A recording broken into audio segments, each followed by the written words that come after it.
whatever event that it is, whatever it's in, whether it's trampoline, which actually was an Olympic test sport one year, or sprinting, or pole vaulting, whatever it is, boxing. There's always faster, higher, stronger. That's the motto of all the sports.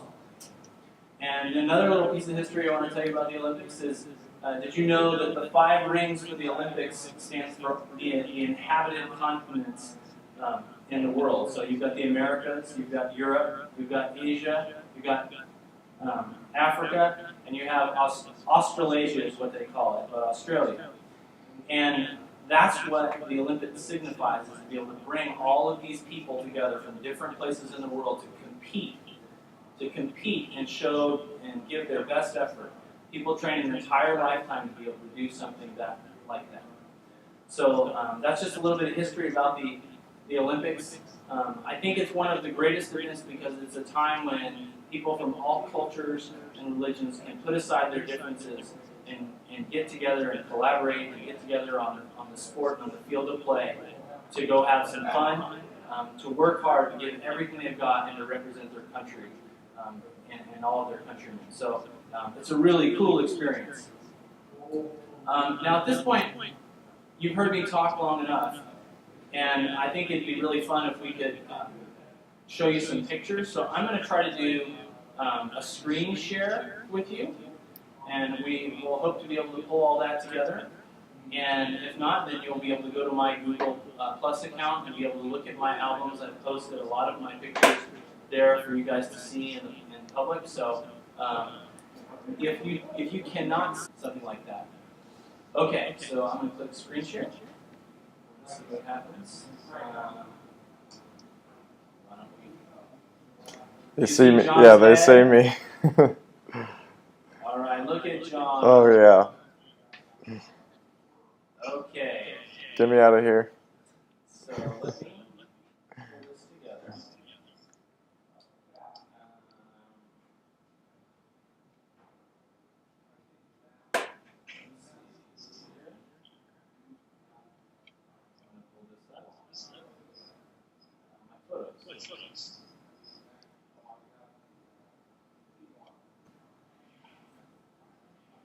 Okay, is everybody still able to see my pictures? Yes, I can see him. Okay, good. So this is where all the athletes are gathering before we go into opening ceremonies. And when we go in there, this is a friend of mine on the left, the big picture, is a guy named Charlie Gruber, who is a miler. There's some other athletes you may recognize. This one right here you can see is me and Carmelo Anthony, who plays for, I don't know, New York. He plays for New York now. Here, Matt, 1 second. Are you muted? On the top right. We're getting feedback that there's no sound. So, Okay. 1 second. Can everybody hear us? Raise your hand if you can hear us. Okay, I think they should be good. Continue. Okay. Can you hear me now still? Raise your hand if you can hear me. Okay, good. Great. Now we're not getting so much feedback. That's awesome. Okay, so this picture here is me and Carmelo Anthony. You haven't seen that already? This is me and Tim Duncan, who plays for the Spurs. I'm going to just scroll through some of these, and I'm going to let you guys go experience some of this yourself. This picture here was my roommate, a guy named Casey Malone, who threw the discus. All 3 of these guys right here are the high jumpers for the U.S. Olympic team in 2004. This is Jamie Nieto, who has a promising career as an actor here. He's been in a couple movies. And there's another guy, Tora Harris. So we'll go with him. This is Rulon Gardner, who is a wrestler, a gold medalist in Greco-Roman wrestling. I'll just go through some of this. some of these are they're just kind of cool pictures. This is some people from the Indian delegation. They were in the marching in the opening ceremonies. These are some guys from the Iraqi delegation, and this is right after things were starting to happen in Iraq, but they had sent some athletes to the games, so that was pretty cool. That's Charlie Gruber again. And these are some of my photos. That's pretty much it for the photos from the opening ceremonies. All right. I'm going to undo screen share now. Is everybody back to looking at John's head? Oh, they can see you now. No, you can see me now. Raise your hand, you can see me. Okay, good. All right. All right, so are we doing questions right now? Yes. Okay. All right, I'm going to unmute real quick. All right, so if we could have everybody go ahead and mute, and then we're going to have Delaware Ridge take the first questions. So as soon as you guys are ready, fire away with your questions.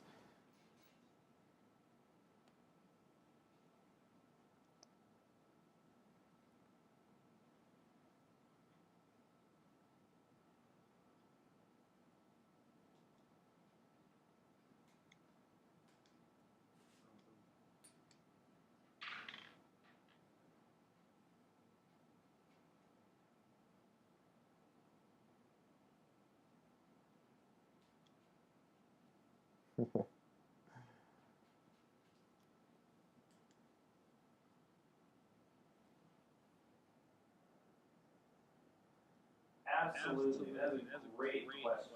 Can you repeat it? Yeah. Okay. The question was, is it important to be a good sport even when you don't win? So when you lose. I think it's really, really important that you're a good sport regardless. I think when people aren't good sports, it takes away from the performance of the other team. And we wouldn't want people to be bad sports when we win. So it's really good for us to appreciate the fact that we gave it all we got, all we had out there on the field of play. And if we win, and we should be excited about that, and we should continue to encourage the people that we competed against. And if we lose, we should tell other people that they did a great job too. I'll tell you a quick story about that. Somebody asked me right after I walked off the track and I had won the Olympic medal. And they asked me, and they said, well, are you disappointed that you didn't win a gold medal? And my response was, I think whenever you can win a silver medal at the Olympics, you should be very, very happy that you were able to even make it that far. So the guy who beat me did a great job. I gave him congratulations for his work. I think it's really important that you're a good sport, regardless of how the outcome of the event goes. All right, each school will get 2 questions, so one more. Okay, good.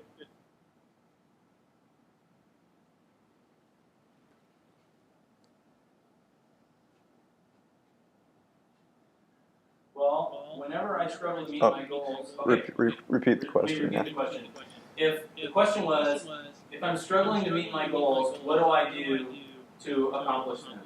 Well, one of the greatest things about not meeting your goals is that you learn from your mistakes. And whenever you mess something up, you can kind of re-examine it and say, gosh, what could I do different? So I go back and I look at what I did and I look at the result and I try to come up with new ways to be able to fix it.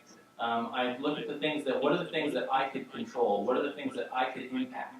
So if that was, gosh, I didn't work out 3 days when I really should have, I know that the next competition I'm going to make sure that I don't skip that workout. If, like, for instance, if you don't get an A on a test and you really want an A on the test, you ask yourself, did I study enough? So those are the kinds of things that I look at and really try to examine what things can I personally take accountability for to become, to accomplish my goals and become the best person that I can be. All right. Moving to the school in Austin, Texas.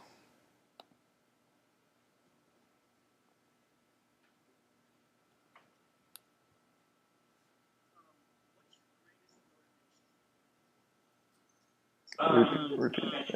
Yeah. Sorry. So the question was, What's my greatest motivation? That's a good question.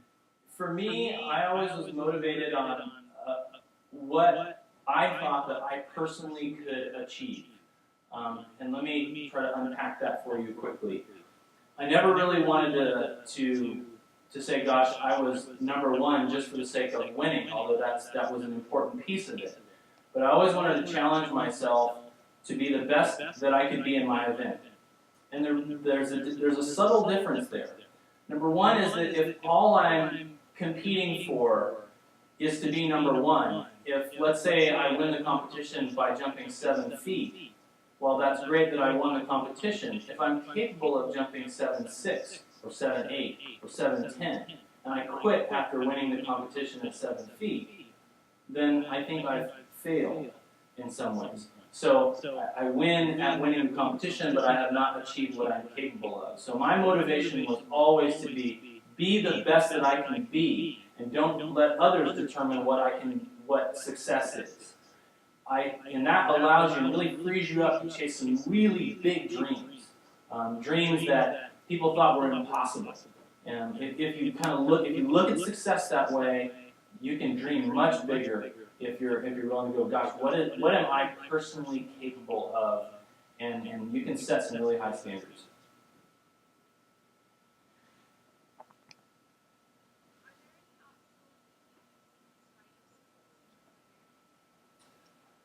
Oh, yes. Let's see here. There's always a new obstacle. One of the things you learn through sport is, particularly the high jump, and I think the high jump is unique in this sense, is that you will always fail at whatever it is, and the day will change, and the standard will change.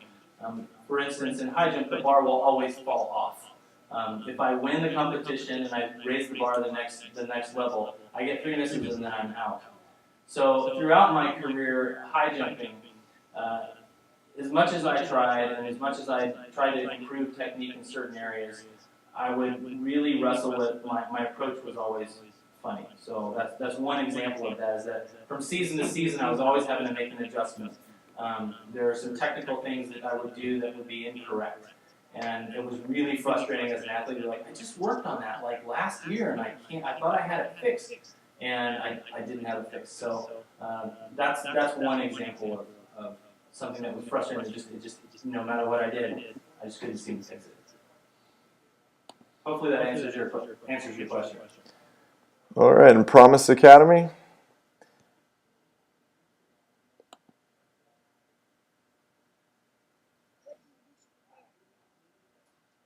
Okay.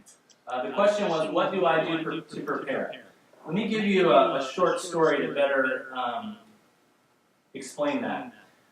In the year after 2000, when I did not make the team, I knew that I had to change some things. I had worked with a chiropractor and a friend of mine, and he said one of the challenges that you have is envisioning what success looks like. And so he asked me the question. He said, "What will it take to make an Olympic team?" And I said, "Well, it's going to take me having to jump over 7 feet 6.5 inches with no misses in the competition at all." So he said, "What I want you to do is at the end of every day before you go to bed, I want you to write down on a piece of paper in a notebook and keep a journal every day. Say, I can jump clean, which means no misses. I can jump clean through 2 meters 36 or 2 meters 30. And I said, well, I want to raise the bar higher because I think 230 is not high enough. 2 meters 30 is 7.6.5. 236 is 7.8 1/4, or 7.8 3/4. So I set that as my standard. And every night for 8 months prior to the games, I wrote down in my little notebook and mentally prepared, I can jump clean through 236. I can jump clean through 236. And I played that out in my head. So it wasn't just a matter of talking to myself. I did all the work along the way. But mentally, I was preparing myself to be able to accomplish the task that I needed to do when I needed to